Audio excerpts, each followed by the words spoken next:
Muy buenos días, el Señor les bendiga y estamos listos para empezar una nueva semana con la ayuda del Señor y poder proclamar en este día que es el que Él nos ha dado para gozar del cuidado y de las bendiciones que tiene cada día, porque nuevas son cada día sus misericordias.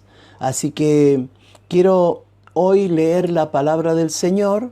Lo vamos a hacer en el capítulo 10 del libro de San Mateo y luego estaremos considerando por unos minutos la palabra del Señor y luego oramos y comenzamos este día lunes primero de la semana y ayudados y basados en la palabra de Dios. Muy bien, dice el capítulo 10 de San Mateo capítulo 10, dice de esta manera: entonces, llamando a sus 12, les dio autoridad sobre los espíritus inmundos, para que los echaren fuera y para sanar toda enfermedad y toda dolencia. Los nombres de los 12 apóstoles eran estos: primero, Simón, llamado Pedro; Andrés su hermano; Jacobo, hijo de Zebedeo, y Juan su hermano; Felipe; Bartolomé; Tomás; Mateo el publicano; Jacobo el hijo de Alfeo; Lebeo, por sobrenombre Tadeo; Simón el cananista; y Judas Iscariote, el que también le entregó. A estos 12 los envió Jesús y les dio instrucciones diciendo: por camino de gentiles no vayáis, por ciudades samaritanas no entréis, sino id ante a las ovejas perdidas de la casa de Israel, y yendo predicad diciendo: el reino de los cielos se ha acercado. Versículo 16. He aquí yo los envío como ovejas en medio del lobo. Sé pues prudentes como serpiente, sencillos como paloma, y guardaos de los hombres, porque los van a entregar a los concilios y en la sinagoga, y aún los van a llegar a azotar. Y aún ante gobernadores y reyes seréis llevados por causa de mí, para testimonio a ellos y a los gentiles. Y cuando estén, dice, delante de estos, no se preocupen por lo que van a hablar, porque en aquella hora os será dado lo que habéis de hablar, porque no sois vosotros los que habláis, sino el Espíritu de vuestro Padre que habla en vosotros. El hermano entregará a muerte al hermano, el padre al hijo, los hijos se levantarán contra los padres y los harán morir, y seréis aborrecidos por causa de mi nombre, mas el que persevere hasta el fin será salvo. Cuando os persigan la ciudad, huyan a otra, porque de cierto os digo que no acabaréis de recorrer todas las ciudades de Israel antes de que venga el Hijo del Hombre. El discípulo no es más que su maestro, ni el siervo más que su señor. Bástale al discípulo ser como su maestro y al siervo como su señor. Si al padre de familia le llamaron Belcebú, cuánto más a los de su casa. Interesante, hermanos, esta mañana me desperté y al tomar la Biblia encontré este pasaje donde el Señor, después de un tiempo de comenzar el ministerio, va a llamar a 12 hombres, a 12 alumnos. La palabra alumno es discípulo, y los va a transformar en enviados, o sea, la palabra apóstoles, que van a desarrollar en el libro de los Hechos toda la tarea encomendada y enseñada por Jesús en esos 3 años de escuela. Así que entonces, hermanos, el discípulo es alumno y apóstol es enviado, ya con la tarea específica de lo que tiene que hacer. Así que entonces, permítanme en esta mañana hablarles de este momento tan especial. Saben que Jesús vino y se los dijo a los discípulos. Vino para acercar el reino de Dios, el reino de los cielos, a este lugar para darnos ese evangelio que iba a cambiar nuestras vidas y que haría de nosotros parte o miembros de este cuerpo de Jesús llamado la Iglesia.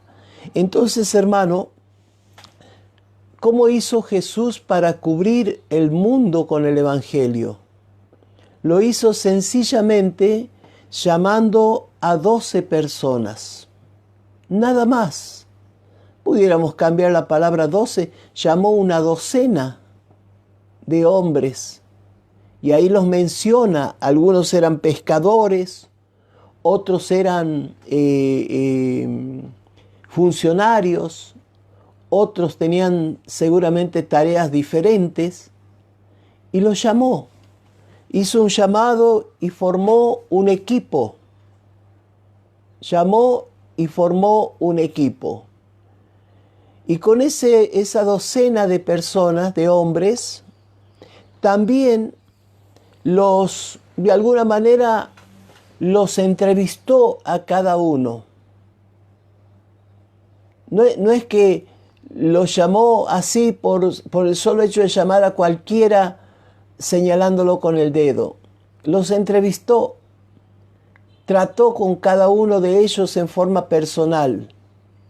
Y luego de eso también seguramente vio los defectos, las debilidades de estos hombres, pero también vio el potencial que tenían y también sus cualidades, aquellas cosas buenas que tiene todo hombre, toda mujer. Entonces, hermano, una vez que los llamó de la multitud que le seguía, la multitud que le escuchaban, ahora estos hombres con este hermoso privilegio son apartados, escogidos, primero como alumnos. Ya hemos dicho, alumno significa discípulo. Discípulo es alumno, alguien que iba a aprender de su maestro lo que le enseñaría en esa escuela. Y luego el título que sacaron fue apóstoles, enviados a abrir iglesias, enviados a confirmar a los que se iban a entregar al Señor. Nada que ver con las reglas o los requisitos del apostolado moderno, del falso apóstol. Nada que ver. Solamente, hermanos, eran hombres que habían sido llamados para luego, primero, llamados hacia Jesús, y luego enviados hacia el mundo para predicar el Evangelio. Y los requisitos, hermanos, son tan diferentes a los que hoy pretenden los mal llamados, ¿verdad?, o los falsos apóstoles. Requisitos de grandeza, de soberbia, de fanfarronería. Sin embargo, estos hombres, los requisitos que el Señor coloca sobre ellos fueron pequeños y humildes. Les dijo, vayan sin ropa, sin una muda de ropa, no lleven dinero en las alforjas, lleven un solo par de sandalias. Y también cuando entren a una ciudad, lleguen a una casa, den la bendición. Si esa casa es de bendición, la bendición reposará sobre ese lugar, la paz del Señor. Pero si ustedes sienten que algo no va, salgan y vayan a otro lado. Y aun si en las ciudades los expulsan por predicar el Evangelio, sacúdanse en las sandalias en la puerta de la ciudad, porque tendrán, dice, un castigo y un juicio más grande que Sodoma y Gomorra. Así que, hermano, los envió como ovejas, dice, en medio de un matadero. Los envió como ovejas en medio de lobos, en medio de una jauría de lobos. Tenían que andar errante por los caminos. Lógicamente que el requisito de no llevar absolutamente nada, no llevar ropa, no llevar calzado para cambiarse en el camino, no llevar dinero, lógicamente que por allí alguno pensará, pero esto es más difícil. A la vez era fácil, porque los lobos del camino eran asaltantes, eran guerrilleros que tomaban a las personas, les quitaban todo y los terminaban matando. Pero cuando encontraban a alguien, como lo decían, dame el dinero, no tengo, dame tu ropa que traes, no tengo, dame las sandalias que llevas de repuesto, no tengo, y lo encontraban siempre con ese misma indumentaria. Entonces ya no había problema, los dejaban pasar y ellos podían llegar a distintos lugares. Así que, hermanos, con este equipo de 12 personas, cubrió el mundo del Evangelio del Reino de Dios. Por eso en este día, de alguna manera, yo quería compartir con ustedes la sencillez del Evangelio. Por allí vamos a encontrar un Evangelio complejo o un Evangelio dirigido humanamente o maliciosamente hacia algunas áreas, como el Evangelio de la prosperidad. Un Evangelio que no ha nacido en la Biblia. Es un Evangelio que ha nacido lamentablemente de una secta, de una fuerza que se levantó contra la Biblia, que se llamó humanismo. El humanismo trajo otra religión llamada el raciocinio, y entonces de allí aparece que todo hombre de Dios tiene que ser acaudalado y tiene que manejar gente y ser un líder mundial y arrastrar detrás de él a las multitudes y condenan a aquellos que quizás no sean así. Entonces, hermano, todo eso lamentablemente está trayendo tanto daño a la iglesia del Señor. Entonces vamos a escuchar del falso evangelio que te invita a ser conquistador, guerrero ninja, que te invita a ser campeón mundial de boxeo, de kickboxing, de karate, del Evangelio. Sin embargo, Jesús llamó a hombres y le dio reglas que todavía son importantísimas porque no tienen nada que ver con lo que hoy se enseña desde el falso Evangelio. Yo voy a decir solamente 5 de estas reglas que te van a llevar al éxito como hombre, como mujer que sirve a Dios. No aquellos requisitos que vienen lamentablemente del poder mental, del raciocinio, donde dice el hombre se puede arreglar a sí mismo, el hombre puede pensar cosas buenas por sí mismo sin necesidad de Dios. Y de allí también nacen del razonamiento todas este palabrerío que hoy lamentablemente lo hemos insertado en el Evangelio, pero que no existe dentro del Evangelio, y es la mentalidad de reino. Parece bueno, tiene cierta explicación, pero en la realidad fue invento del humanismo. La otra palabra es conquista, conquistador. Y entonces todo el tiempo dale con la guerra espiritual, que también la enseñanza de la guerra espiritual nació de hombres y de mujeres, al principio con buenas intenciones, pero que luego lamentablemente tuvieron que agrandar el tamaño del contrincante de Dios, una criatura creada por Dios llamado al principio Lucifer, luego diablo, Satanás, demonio, ¿verdad? Un enemigo terrible del Evangelio y de Dios. Sin embargo, es una criatura, pero la falsa guerra espiritual tuvo que ponerlo a la altura de Dios, o sea, Dios contra el diablo. Y entonces inventaron libritos que se vendieron por millones. Cómo ganar una ciudad, cómo vencer en tu familia en 2 días tus problemas económicos, cómo sacarlos adelante. Todo en una guerra, en una batalla donde ponían como 2 dioses igualitarios, Dios Padre y el diablo. Y no es así.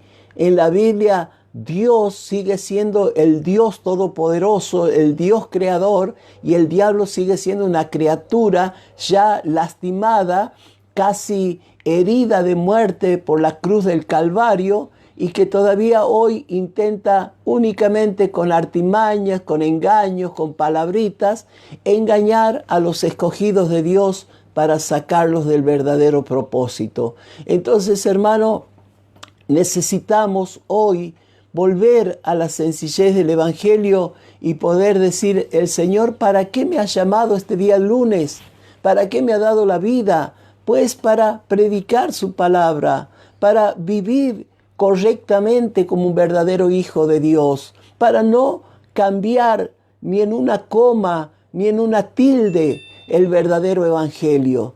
Y saben, hermanos, que cuando el Señor los llamó, les dio algunos 5, voy a decir por ahora, 5 lecciones que ellos tenían que aprenderla para luego influenciar, ser ejemplo delante de los demás. Y miren, a ver, voy a decir algunas. En Juan capítulo 13, dice de esta manera. A ver, busquemos Juan, el libro de Juan.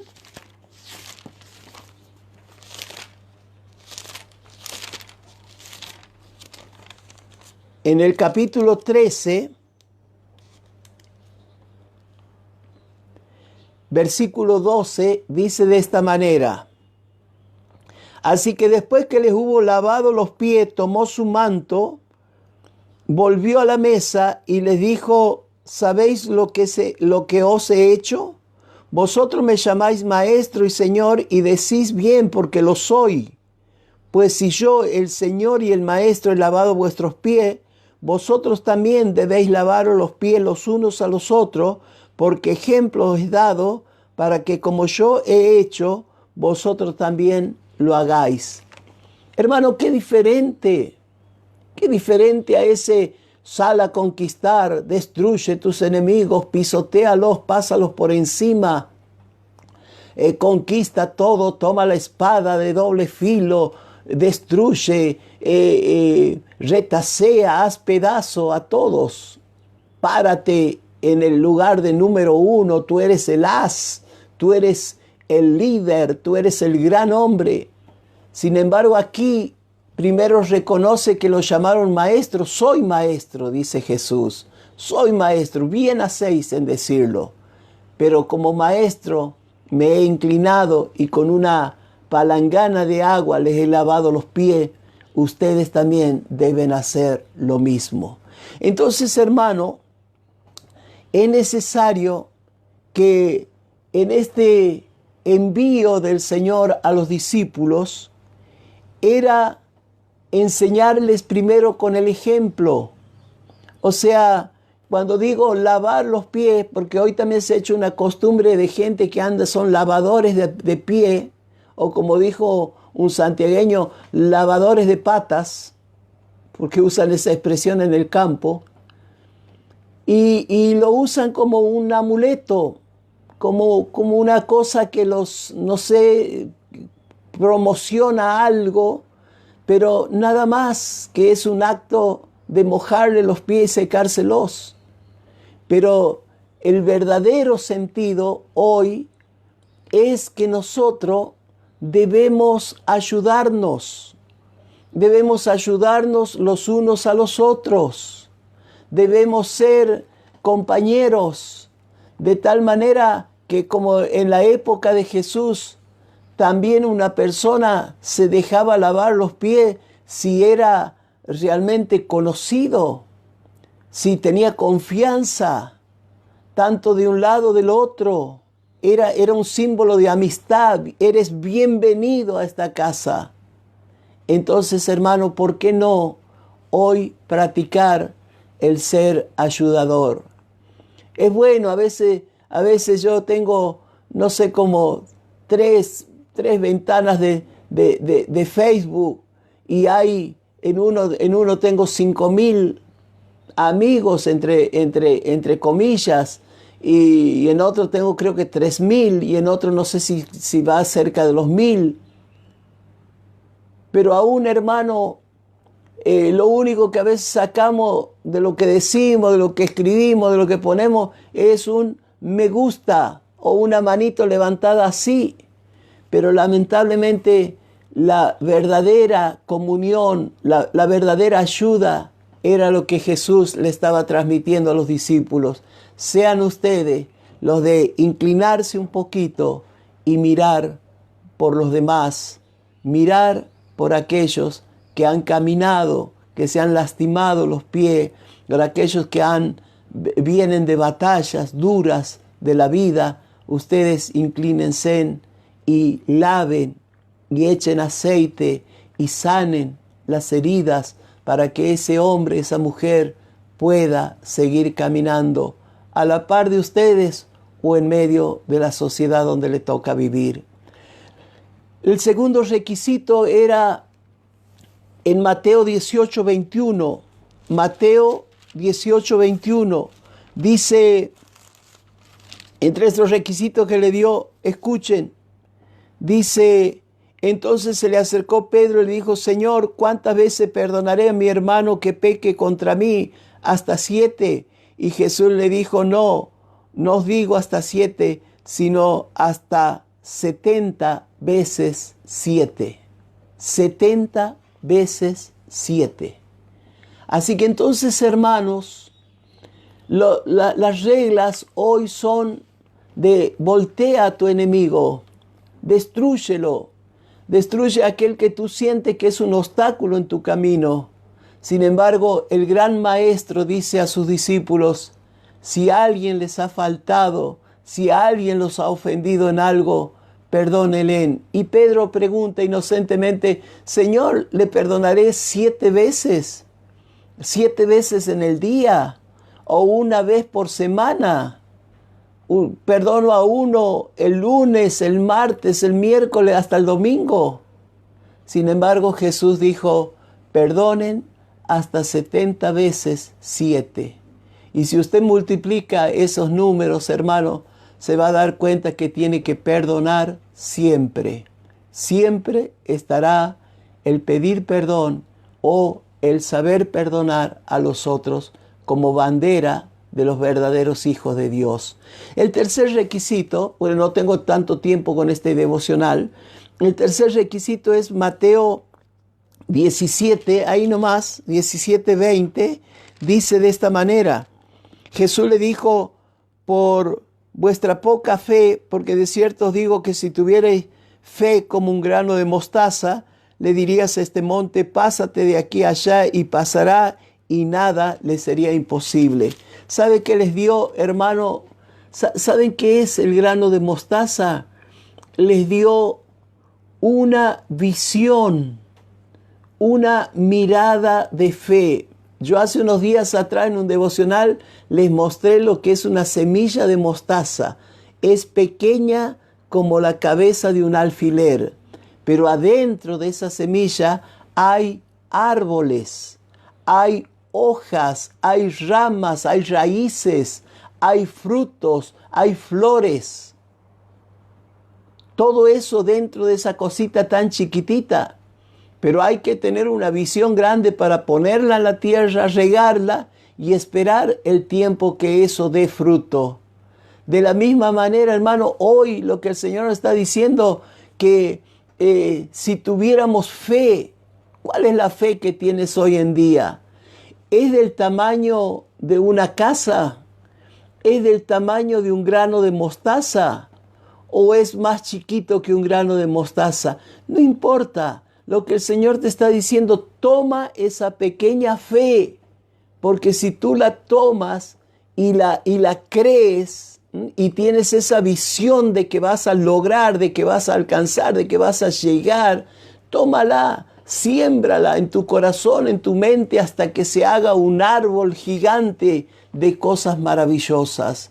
Entonces, hermano, el Señor nos ha dado una visión de fe que no tiene que ver con recursos visibles, abundante.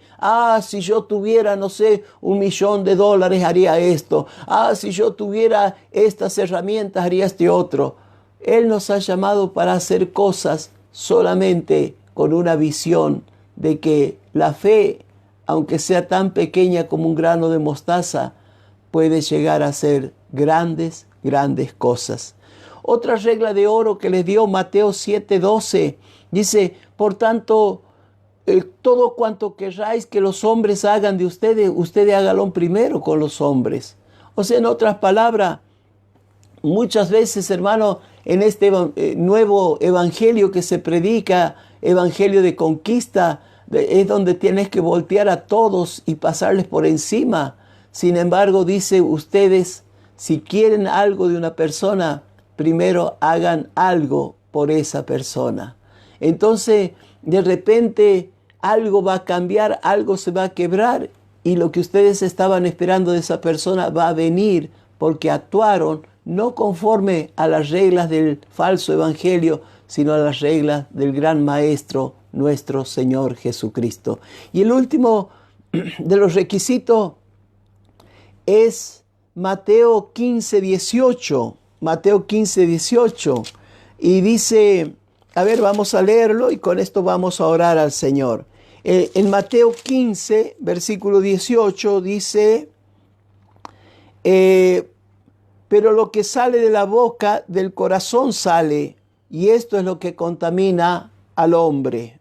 Lo que sale, porque del corazón salen los malos pensamientos, los homicidios, los adulterios. Lo que nos está diciendo es simplemente no llenes tu corazón de cosas que luego van a salir y van a dañar a otros.